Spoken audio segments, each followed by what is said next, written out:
ಕೆಲವೇ ಕ್ಷಣಗಳಲ್ಲಿ ಕೋರ್ಟ್ನಿಂದ ಹೊರಬರುತ್ತೆ D gang. ಕೋರ್ಟ್ನಲ್ಲಿ ದೋಷಾರೋಪಣೆ ಪ್ರಕ್ರಿಯೆ ಮುಗಿಸಿ ಆರೋಪಿಗಳು ಕೋರ್ಟ್ನಿಂದ ಪರಪ್ಪನ ಅಗ್ರಹಾರಕ್ಕೆ ಹೊರಡುತ್ತಾರೆ, ಕರ್ಕೊಂಡು ಹೋಗ್ತಾರೆ. ಜೈಲಿಗೆ 7 ಜನ ಆರೋಪಿಗಳು ಶಿಫ್ಟ್ ಆಗ್ತಾರೆ.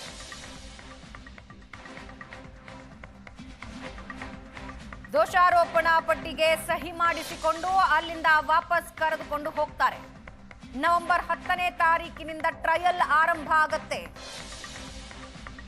ಕೋರ್ಟ್ನಲ್ಲಿ ದೋಷಾರೋಪಣೆ ಪಟ್ಟಿ ಪ್ರಕ್ರಿಯೆ ಏನಿದೆ ಅದನ್ನ ಮುಗಿಸಿಕೊಂಡು 7 ಜನರನ್ನ ಪರಪ್ಪನ ಅಗ್ರಹಾರ ಜೈಲಿಗೆ ವಾಪಸ್ ಕರ್ಕೊಂಡು ಹೋಗ್ತಾರೆ. ಕೆಲವೇ ಕ್ಷಣಗಳಲ್ಲಿ ಕೋರ್ಟ್ನಿಂದ ಡಿ ಗ್ಯಾಂಗ್ ವಾಪಸ್ ಬರುತ್ತೆ.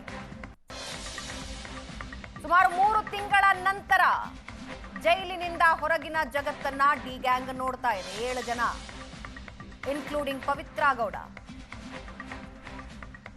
ಜಾಮೀನು ರದ್ದಾದ ನಂತರ ಪರಪ್ಪನ ಅಗ್ರಹಾರ ಜೈಲು ಸೇರಿದ್ದ ಆರೋಪಿಗಳು ಈಗ ನ್ಯಾಯಾಲಯದಲ್ಲಿದ್ದಾರೆ. ದೋಷಾರೋಪಣೆ ಪ್ರಕ್ರಿಯೆ ಮುಕ್ತಾಯವಾದ ಮೇಲೆ ವಾಪಸ್ ಪರಪ್ಪನ ಅಗ್ರಹಾರಕ್ಕೆ ಸೇರ್ತಾರೆ. ಕೆಲವೇ ಹೊತ್ತಿನಲ್ಲಿ ಡಿ ಗ್ಯಾಂಗ್ ನ ವಾಪಸ್ ಕರೆದುಕೊಂಡು ಹೋಗ್ತಾರೆ. ಒಂದು ಕಡೆ ಪವಿತ್ರ ಗೌಡನ ನೋಡ್ತಾ ಇದ್ದೀರಾ, ಮತ್ತೊಂದು ಕಡೆ ದರ್ಶನ್. ರೇಣುಕಾಸ್ವಾಮಿ ಕೊಲೆ ಪ್ರಕರಣ 1 ವರ್ಷ 5 ತಿಂಗಳ ಕಳೆದಿದೆ. ಟ್ರಯಲ್ ಆರಂಭ ಆಗತ್ತೆ ನವೆಂಬರ್ 10ರಿಂದ. ಚಾರ್ಜ್ ಫ್ರೇಮ್ ದಾಖಲೆಗೆ ಎಲ್ಲ ಆರೋಪಿಗಳಿಂದ ಸಹಿ ಪ್ರಕ್ರಿಯೆ ಈಗಾಗಲೇ ಶುರುವಾಗಿದೆ. ದೋಷಾರೋಪಣೆ ದಾಖಲೆಗೆ ಸಹಿ ಪಡೆದುಕೊಳ್ತಾರೆ. ಸಹಿ ಪಡೆದುಕೊಳ್ತಾ ಇರೋ ಪ್ರಕ್ರಿಯೆ ನಡೀತಾ ಇದೆ. ಇದಾದ ಮೇಲೆ ಆರೋಪಿಗಳನ್ನ ವಾಪಸ್ ಜೈಲಿಗೆ ಶಿಫ್ಟ್ ಮಾಡ್ತಾರೆ. ದೋಷಾರೋಪಣೆ ಪ್ರಕ್ರಿಯೆ ಮುಕ್ತಾಯ ಆದ ತಕ್ಷಣ ಅವರನ್ನ ವಾಪಸ್ ಜೈಲಿಗೆ ಶಿಫ್ಟ್ ಮಾಡ್ತಾರೆ. 7 ಜನ ಆರೋಪಿಗಳ ಜಾಮೀನು ರದ್ದು. 2 ತಿಂಗಳಾದ ಮೇಲೆ ಪವಿತ್ರ ಗೌಡ ದರ್ಶನ್ ಮುಖಾಮುಖಿಯಾಗಿದ್ದಾರೆ. ಜಾಮೀನು ರದ್ದಾದ ಮೇಲೆ ಎದುರು ಬದುರು ನಿಂತು ಭೇಟಿ ಆಗ್ತಾ ಇರೋದು ಇದೇ ಮೊದಲು ನೋಡ್ತಾ ಇರೋದು. 81 ದಿನದ ನಂತರ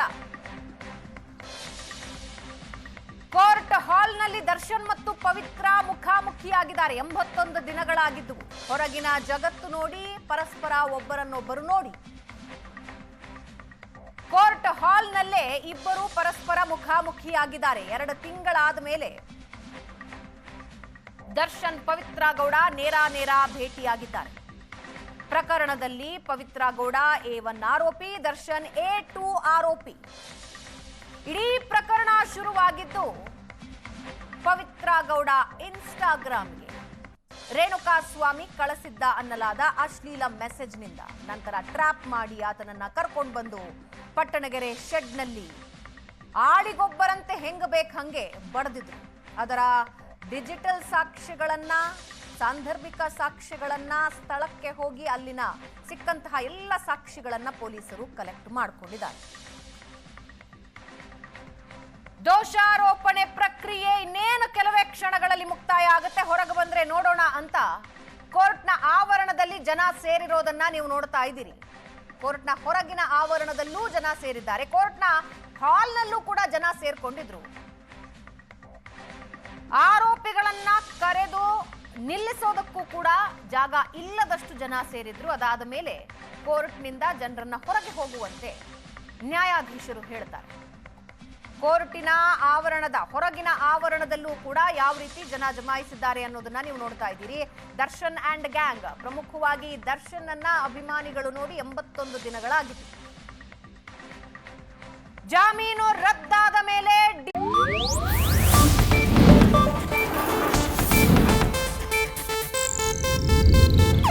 ಇದು ಏಷ್ಯಾನೆಟ್ ನ್ಯೂಸ್ ನೆಟ್ವರ್ಕ್ ಪ್ರಸ್ತುತಿ.